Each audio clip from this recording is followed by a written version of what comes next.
2 channel آپ کے اتنے سارے کیوں؟ اس کی وجہ آپ کے چینل لانچ ہوتے ہیں، آپ کے یہاں چینل لانچ ہوتے ہیں باقاعدہ آپ کی ذہن سازی کے لیے. ان کا تو سوال ہی نہیں پیدا. کون سی تم کوئی انوکھی چیز دکھاؤ گے؟ وہ دکھا تو رہا ہے. ایک حکومتی چینل ہے وہ وہی دکھائے گا جو حکومت چاہے گی. وہاں بھی ایک ان کے حساب سے انڈیپینڈنٹ چینل ہے، پرائیویٹ چینل ہے، لیکن وہ بھی انڈیپینڈنٹ ہے نہیں. وہ لوگوں کو بتانے کے لیے انڈیپینڈنٹ ہے کہ ہم بھی جو نا جمہوریت کے قائل لوگ ہیں. دنیا میں جمہوریت نام کی کوئی بکری اگر کسی زمانے میں تھی تو ذبح ہو چکی ہے، اس کو آمریت ذبح کر کے کھا گئی. دنیا میں اب کہیں بھی جمہوریت نہیں ہے، ہر جگہ آمریت ہے. وہ الگ بات ہے کہ کہیں پردے کے پیچھے، کہیں بالکل سامنے ہے.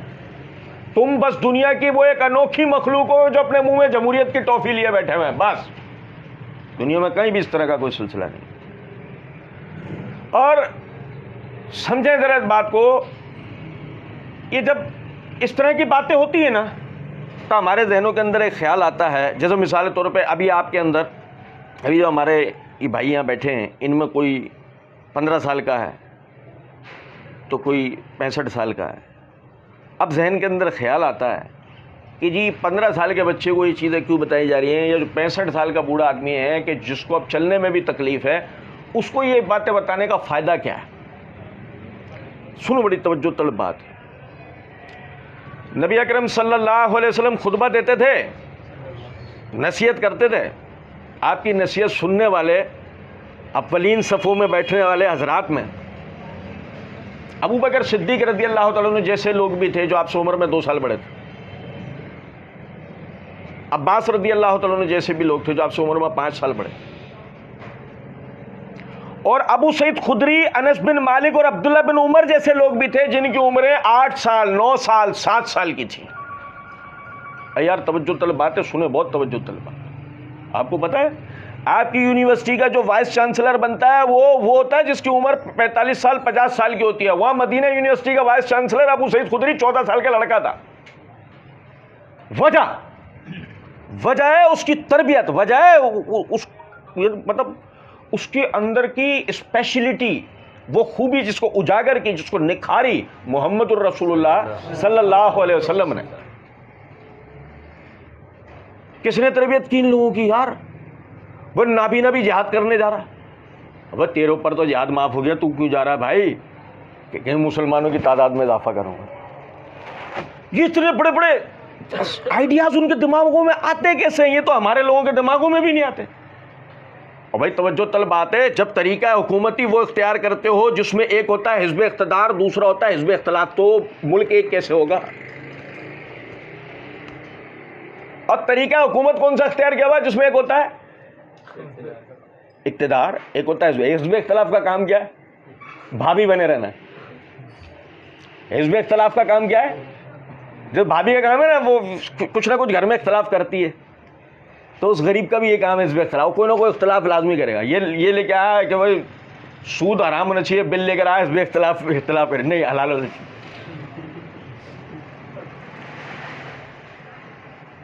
پھر کہہ رہے ہیں کہ اس طریقہ حکومت سے ہم قوم کو ایک کریں گے. ابے جو طریقہ حکومتی تم نے ایک دوسرے سے مختلف کیا ہوا، اس میں قوم کیسے ایک ہو سکتی ہے؟ ایک بات ہے، لطیفہ ہے.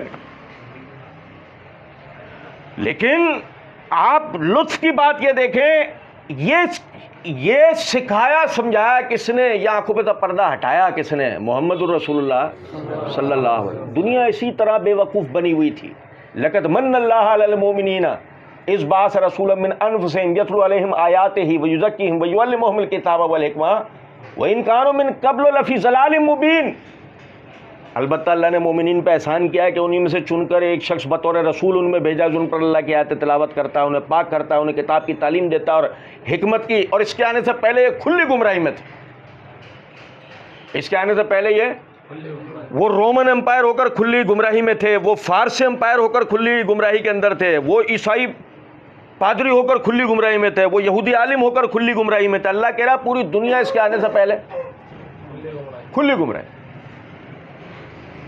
اور اب ہدایت اور رہنمائی اس کی پیروی میں. اب ہدایت اور رہنمائی اس کی پیروی میں. اچھا وہ پیروی وہ کدھر ہے؟ وہ کدھر ہے؟ وہ کیا کسی ایسی لائبریریوں کے اندر رکھی ہوئی ہوتی ہے جس کی ممبر شپ بہت مہنگی ہے؟ ابھی بتائیے وہ کیا دنیا کی کسی ایسی زبان میں ہے کہ اس زبان کو سیکھنے کے لیے 5-10 سال چاہیے؟ ابھی بتائیں، اس کو سکھانے سمجھانے والے لوگ نہیں ہیں. آپ کو ایک مزے کی بات بتاؤں، کسی کو ہے نا ثواب کی نیت سے جا کر میتھمیٹکس سیکھو.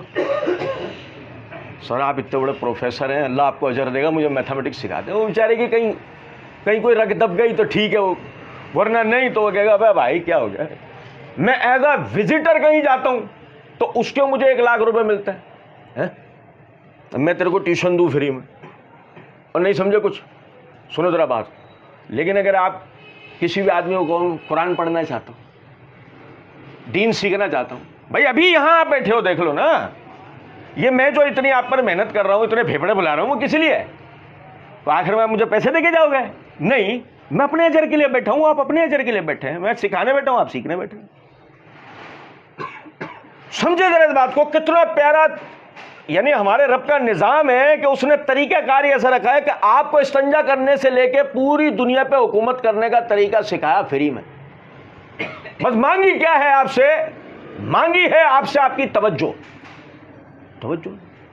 اپنے آپ کو فضول لایانی کاموں سے بچاؤ، مقصد اپنے اندر بڑے لاؤ. آپ بڑے مقصدوں کے لیے پیدا ہوئے ہو، آپ یہ ٹکے کے کاموں کے لیے تھوڑی پیدا ہوئے ہو. سنو ذرا بات کو، پہلا کام سنیں ذرا. پہلا کام ہے ہمارا انتہائی زبردست کام اماؤں اور اباؤں کی نظر میں. میں اپنے بچے کو پڑھا رہا ہوں، اچھا کیا بڑا ہو کے ڈاکٹر بنے گا؟ وہ کس لیے؟ کمائے گا کھائے گا. وہ یار سمجھے ہی نہیں بات کو. او بھائی سنو توجہ سے. میں اپنے بچوں کو پڑھا رہا ہوں کس لیے؟ بڑا ہو کے ڈاکٹر بنے گا. اچھا بھائی ڈاکٹر کس لیے بنا رہا ہے؟ ڈاکٹر کس لیے بنا رہا ہے؟ بھائی جسے پڑھا لکھا رہا ہے تو اسے انجینئر بنا لے، اسے آرمی میں بھیج دے، اسے ایئر فورس میں بھیج دے، اسے سائنسدان بنا لے، اس کو خلا میں جانے والے سائنسدانوں میں بھیج دے یار. اس کو ڈاکٹر ہی کیوں بنا رہا ہے؟ بھائی کمائے گا کھائے گا. سمجھے ہیں کچھ بات کا مقصد؟ کہ اس کو ڈاکٹر بنانے کے پیچھے مقصد بھی کمانا کھانا ہے. سائنسدان بنانے کے پیچھے مقصد کمانا کھانا ہے، انجینئر بنانے کے پیچھے کمانا کھانا ہے. تو جب وہ ڈاکٹر انجینئر سائنسدان بنے گا کمانے کھانے کے لیے، خدمت کے لیے نہیں، تو پھر جب کمانے کھانے جیسا نہیں ہوگا تو ملک اور ملت کے کام کا نہیں. یہی وجہ ہے پھر ہمارا انجینئر ڈاکٹر بھی باہر بھاگ رہا ہے. پاکستان میں مواقع نہیں ہے تو تم مواقع کے لیے ڈاکٹر بنا. ابھی اپنی ایک جو ہے وہ 4 دیواری کھڑی کروا، وہ اس میں اپنا کلینک کھول دے. تجھے کیا پریشانی؟ تو ماہر آدمی ہے. لوگ تیرے پاس چل کے تیرے پیروں میں گورنمنٹ آ کے بیٹھے گی. اگر تو ادیب رضوی صاحب زندہ مثال ہے نا ہمارے لیے. گورنمنٹ جا کے خود ان کے پیروں میں بیٹھی نا، لو جی یہاں وارڈ بناؤ، لو جی وہاں وارڈ بناؤ. انڈیا کے پیروں میں بیٹھ گیا، ہمارے وہاں وارڈ بناؤ. بتائیے، اصل تو ذہن میں مقصد ہوتا ہے نا. مقصد بڑا ہو تو کام بڑا ہوتا ہے. جب آپ نے مقصد میں کمانا ہے کھانا ہے مر جانا ہے، کمانا ہے کھانا ہے مر جانا ہے، کمانا. اچھا اس میں ایک جذباتی عنصر بھی ڈالے، شادی بھی تھی. وہ دیکھو بچپن سے بتاتی آ رہی ہے میرے قدموں کے نیچے جنت ہے. سنو ایسے دینا آدمی گتی پہ، یقین کرو صحیح بتا، میرے پیروں کے نیچے جنت ہے. اچھا میرے پیروں کے نیچے جنت ہے. ہم نے کہا وہ بچے کو ایک نیک مقصد کے لیے آگے بھیج رہے ہیں، پڑھے گا سیکھے گا ملک کے کام آئے گا، یا اس کو ادارے میں بھیج رہے ہیں ملک کے کام آئے گا. نہیں، میں اپنے بچوں کو اپنی آنکھوں سے دور نہیں کر سکتی. اچھا کچھ دن بعد باتوں میں پتہ لگا حجن کہہ رہی ہیں شادی کے بعد الگ کر دوں گی. حجن صاحبہ تم تو اس دن کہہ رہے تھے آنکھوں سے دور نہیں ہونے دیں گے، اب شادی کے بعد الگ کر دیں گے. اور کچھ بات آ رہی ہے سمجھ میں یا نہیں؟ بھائی نکاح ایک بڑا مقصد ہے، انکار نہیں. مشنری لوگوں کے یہاں، ایسے لوگوں کے یہاں جن کو نکاح کے بھی مقاصد پتہ ہے کہ نکاح کیوں ہوتا ہے. ورنہ سوچو نا، وہ رب جو تمہارے لیے کلوا من طیبات ما رزقناکم کہہ کر ہر چیز کھانے پینے کی طرف توجہ دلاتا ہے، وہی رب تمہیں ہر کسی سے ہم بستری کی بھی توجہ دلا دیتا. کیا پریشانی تھی؟ لیکن اس حد بندی کے پیچھے کوئی مقصد ہے نا، کہ تمہیں نکاح کرنا زنا نہیں کرنا، جیسے حلال کھانا ہے حرام نہیں کھانا، تو اس کے پیچھے کوئی مقاصد ہے نا کہ حرام کیوں نہیں کھانا، حلال کے پیچھے کیوں جانا. تو اب سمجھیں کہ یہ سوچے گا اس بات کو، اچھا میں اگر نکاح کر رہا ہوں تو غلو تو نہیں کر رہا، میں پڑھ رہا ہوں تو غلو تو نہیں کر رہا. ہر کام کے پیچھے مومن یہ دیکھے گا کہ یہ میں فضول تو نہیں کر رہا ہوں، اس کے پیچھے مقصد ہے یا نہیں، اس کے پیچھے میرا دنیاوی اور اخروی فائدہ کیا ہے. مومن یہ دیکھتا ہے بس خالی ہر کام کے پیچھے کہ میں یہ کرنے. اور دیکھو انسان اس فطرت پہ پیدا نہیں ہوا کیا؟ ایمانداری سے ایک بات دیکھیں کہ اگر مثال کے طور پہ ایک روڈ پہ گڑھا کھود دیا جائے اور گڑھا کھودنے کے بعد اس کے اوپر ایک بورڈ لگا دیا جائے یہاں پر گڑھا ہے، یہاں گڑھا ہوا ہے، یہ سامنے سے بائک ہاں دیکھو تو میں گڑھے میں گرا کے دکھاتا ہوں زم، کیا ہوا؟ گڑھے میں گرا کے دکھائی. کرے گا کوئی ایسا؟ نہیں. کیوں بھائی؟ نقصان ہے نا اس میں، یہ کوئی کارنامہ تھوڑی ہے، یہ تو نقصان کروں گا نا میں اپنا بھی، اپنی سواری کا بھی. ہاں اب کیا ہوگا؟ میں وہاں سے گزرا، سنو ذرا بات کو سننا، میں وہاں سے گزرا گڑھا ہوا تھا، روکا، اس کی ماں کی اس کی بہن کی ایک چیز اٹھا کے لے کے آیا، وہ کوئی اینٹ پھٹا کوئی بھی چیز لا کے رکھی گڑھا، یا کوئی اور گر نہیں جائے. کیا نا کام، یہ کیا نا کام اس نے. یہ دیکھو یہ فطری معاملہ ہے کہ انسان خیر طلب پیدا ہوا ہے، اپنے فائدے کو سوچ کر پیدا ہوا ہے. وہ یہ فطرت میں، اس کی تعمیر اس کی فطرت میں ہے، تخریب اس کی فطرت میں نہیں ہے. تخریب اس کی فطرت میں ڈالی جاتی ہے، شیطان ڈالتا ہے، اور شیطان صفت لوگ ڈالتا ہے. اور اس میں سب سے بڑا جو اس وقت کردار ادا کر رہا ہے وہ آپ کا موبائل کر رہا ہے. آپ اپنے موبائل کا جو استعمال کر رہے ہیں اس کے ایک ایک سیکنڈ کے اللہ کی بارگاہ میں جواب دہ ہیں. آپ دیکھیں مکے کی زندگی کتنی پریشان کن زندگی تھی. مکے کی جو زندگی تھی نبی صلی اللہ علیہ وسلم اور آپ کے اصحاب کے لیے بہت پریشان کن زندگی تھی. ایک سیکنڈ کا سکون نہیں تھا ان کی زندگیوں میں، ایک سیکنڈ کا. گھر والے بار والے مسلسل انہیں اذیتیں اور تکلیفیں دے رہے تھے. اس حالت میں بھی اللہ تعالیٰ نے 30ویں پارے میں ایک سورت اتار رکھی ہے، اور اس سورت کے اندر فرما رکھا ہے فَإِذَا فَرَغْتَ فَانْصَبْ وَإِلَىٰ رَبِّكَ فَارْغَب. یار دیکھو آج ہماری کیفیت کیا ہے؟ ہم تو ایک دوسرے سے ملے اور سناؤ آج کا دن، ارے یار آج کا دن بڑا بیکار گزرا یار، کوئی کرنے کا کام ہی نہیں تھا، فضول سے ایسے پہلے میں ٹی وی لگا کے پھر میں یہ کر رہا تھا، پھر وہاں چلا گیا تھا، پھر یہ کر لیتا. بتاتے نہیں بتاتے. ادھر دیکھو وہ مشقت آمیز زندگی بسر کریں، ان کے پاس ایک سیکنڈ کی سہولت نہیں ہے ان کے پاس. اور اللہ ان کو قرآن مجید کے اندر سورت اتار رہا ہے اور فرما رہا ہے فَإِذَا فَرَغْتَ، جب تو فارغ ہو، فَانْصَبْ، کمر باندھ لے، وَإِلَىٰ رَبِّكَ فَارْغَب، اپنے رب کی طرف متوجہ ہو کے اس کا ذکر کر. فارغ نہیں ہو سکتا مسلمان، کبھی بھی فارغ ہو ہی نہیں سکتا، اپنی زندگی فضول بسر کر ہی نہیں سکتا. اللہ نے اسے بڑے مقاصد کے لیے پیدا کیا. کچھ نہیں کرنے کے لیے ہوگا تو قرآن اٹھائے گا اور اس کا ترجمہ پڑھے گا. وہ پڑھ لیا ہے نبی کی سیرت پڑھے گا، وہ پڑھ لیا اصحاب کی سیرت پڑھے گا. نماز میں غلطی ہے وہ درست کرے گا، زکوٰۃ میں مسئلہ ہے اس کو درست کرے گا، حج کا طریقہ نہیں پتا وہ سیکھے گا، عمرے کا طریقہ سیکھے. جو دین کی جو بات نہیں جانتا، جو سیکھی ہوئی نہیں ہے اسے جانے. کاروبار کرتا ہے، اور سنو بڑی غور طلب بات ہے، صبح دکان چھڑے سورہ رحمان کی تلاوت لگائے، چل میرا ہے، جھاڑ پہنچ کر کے بیٹھے. تو یہ کیا ہے؟ تلاوت. بھائی کیوں سن رہا ہے؟ برکت ہوگی. ہوئی نہیں سمجھے کچھ بات. بھائی شام کو جب دکان بند کر رہا اور ہم نے پوچھا دو خبر کام کاروبار ہے نہیں، تو کیا مطلب ہوا؟ جو صبح تو تلاوت چلا رہا تھا سب برکت تو نہیں ہوئی. کیوں نہیں ہوئی؟ کیونکہ اس کی وجہ ہے قرآن تیرے کاروبار میں صرف برکت کروانے تھوڑی اترا ہے کہ تو صبح اس لالچ میں بس قرآن چلا دے کہ چل رہا ہے. اس کے چلنے سے اب کسٹمر دھڑا دھڑ میری دکان پر آئیں گے، سب کا کاروبار ختم، میرا شروع. حالانکہ اس قرآن کا مقصد یہ تھا کہ تجھے یہ پتہ لگے کسٹمر تیری دکان پر کیسے آئے گا. سمجھے؟ یہ نہیں کہ وہ تلاوت چلا دی سمجھ میں کچھ آ نہیں رہا ہے، وہ چل رہی ہے بھائی وہ اب کسٹمر ہے. بھائی اس دین کو اترنے کا مقصد کاروبار کا وہ طریقہ تمہیں سکھانا تھا کہ جس سے پوری دنیا کا بزنس سمٹ کے تمہاری طرف آ جائے. جیسے اس کی مثال دیتا ہوں آپ کو، صحابہ کرام رضوان اللہ علیہ مجمعین میں سے بعض صحابہ نے آکسفورڈ یونیورسٹی سے ایم کام کر رکھا تھا، ACCA کی آواز, CA کی آواز ہو. ابے گردن ہلا رہے ہو, جواب دو ہاں یا نہیں. کیا تھے وہ؟ خسرو پرویز کے بقول عرب کے جنگلی, نعوذ باللہ. ایران کے بادشاہ نے کہا تھا نا ان کے لیے, اب یہ عرب کے جنگلی مجھے چیلنج کریں گے. یہ بات ثابت کرتی ہے کہ وہ یعنی اس وقت میں تیسری دنیا کہلاتے تھے. علم تمدن میں وہ ترقی یافتہ اقوام میں سب سے پیچھے تھے.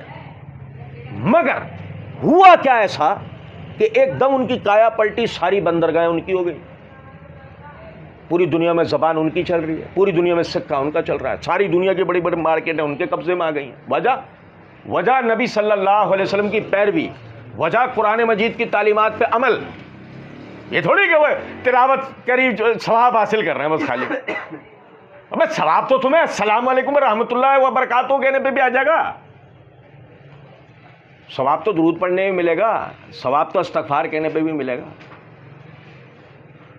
اصل تو مقصد سمجھو نا کہ تمہیں دین کس لیے ملا تھا. کھڑے ہو کر پیشاب نہیں کرنا چاہیے, بیٹھ کے کرنا چاہیے. وجہ کپڑے ناپاک ہو جاتے. سچ بول کے کاروبار کرنا چاہیے, جھوٹ بول کے روزی حرام ہو جاتی ہے. بھائی جس طرح کھڑے ہو کر تو پیشاب کرنے سے بچ رہا ہے کہ تیرے کپڑے ناپاک ہو جائیں گے, اسی طریقے سے جھوٹ بول کے کاروبار بھی بند کر کے تیری روزی حرام ہو جائے گی. یہی سب کچھ سکھانے کے لیے قرآن آیا ہے. لیکن اب مسئلہ سارا یہ ہے نا کہ ہم فضولیات سے خود کو بچائیں تو صحیح.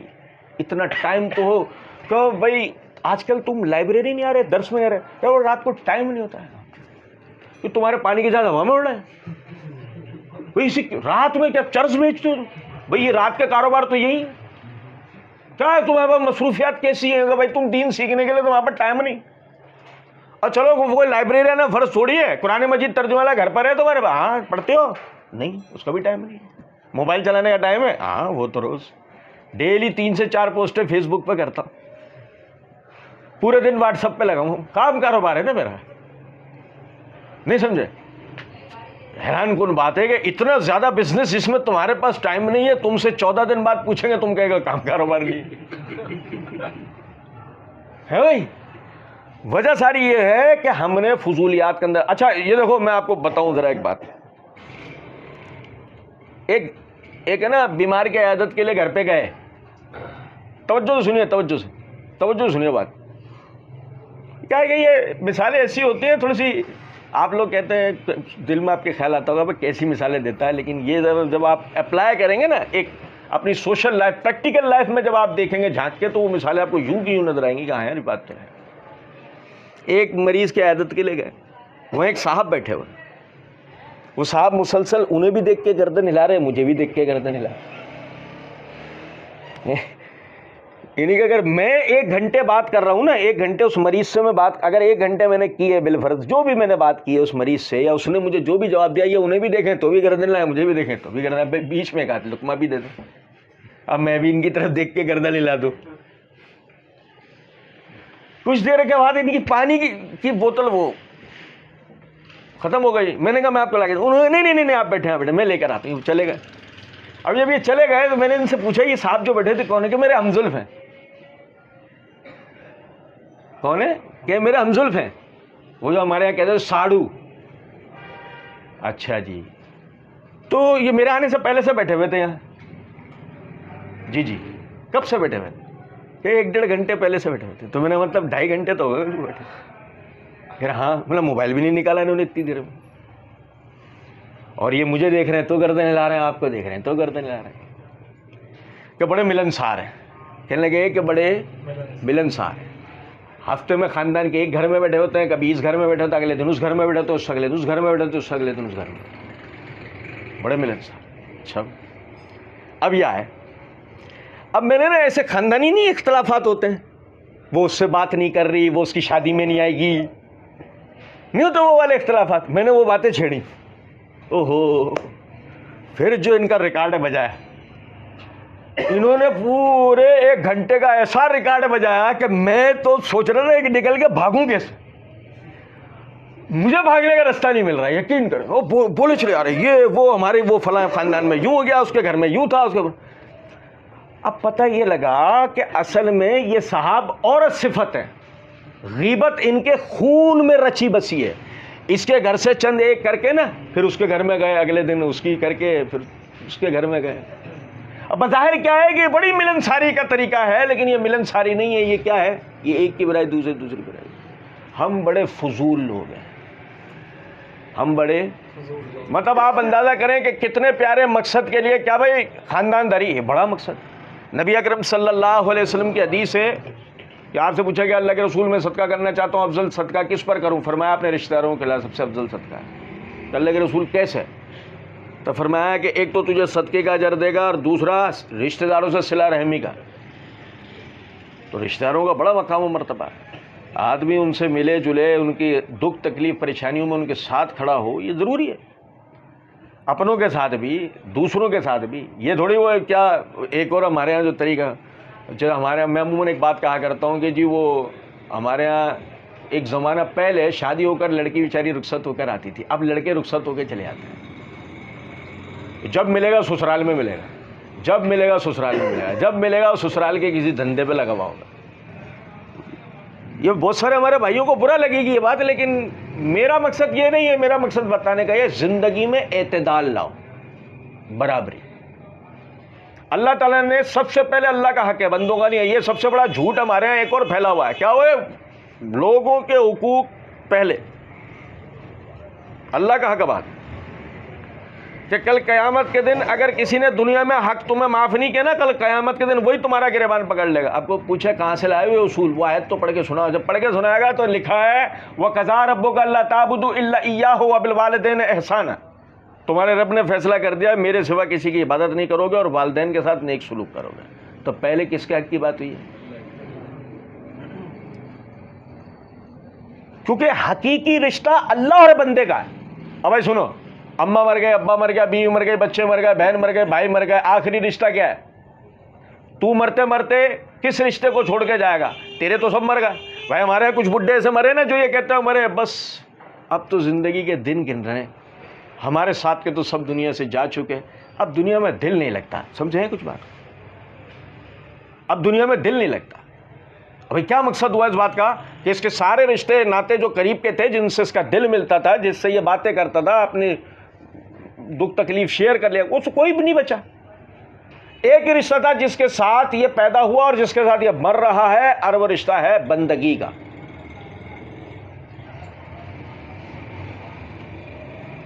خالق اور مخلوق کا, معبود اور عابد کا, اللہ اور اس کے بندے کا. سنو ذرا بات.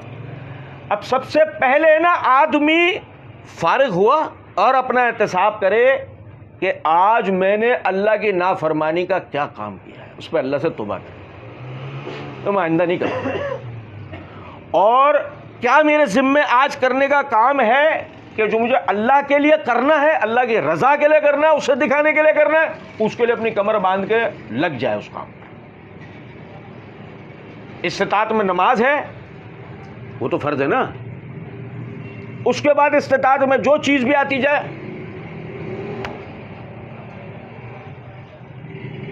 میں نماز نہیں پڑھتا لیکن صدقہ خیرات کرتا ہوں, مجھے امید ہے اپنے رب سے کہ وہ اس پہ مجھے جنت میں بھیجے گا. بالکل صحیح ہے, وہ اپنی امید پر چلتا رہے. قبر میں منکر نکیر تجھے اتنے جھوتے ماریں گے نا, یاد رکھیں اس بات کو. کبھی بھی آپ علاج کے لیے گئے, ڈاکٹر نے کہا آپ کا آپریشن ہوگا, ڈاکٹر صاحب آپریشن کر لو.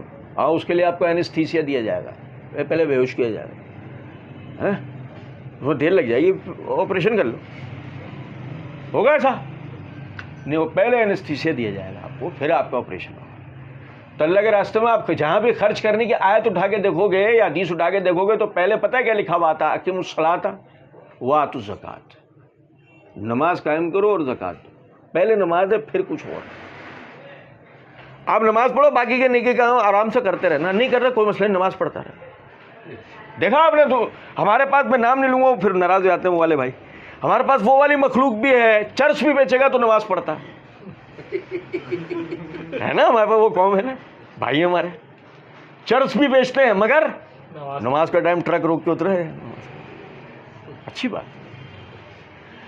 تو میرا مقصد عرض کرنے کا ہے کہ آپ نے اپنا جو فرض ہے وہ ادا کرنا ہے. اللہ نے جو آپ پر لازم کیا وہ فرائض آپ نے پہلے ادا کرنا ہے. اس کے بعد مخلوق کی باری آتی ہے, پھر ماں ہے, باپ ہے, بیوی ہے, بچے ہیں, دوست ہے, باب ہیں, سب کچھ.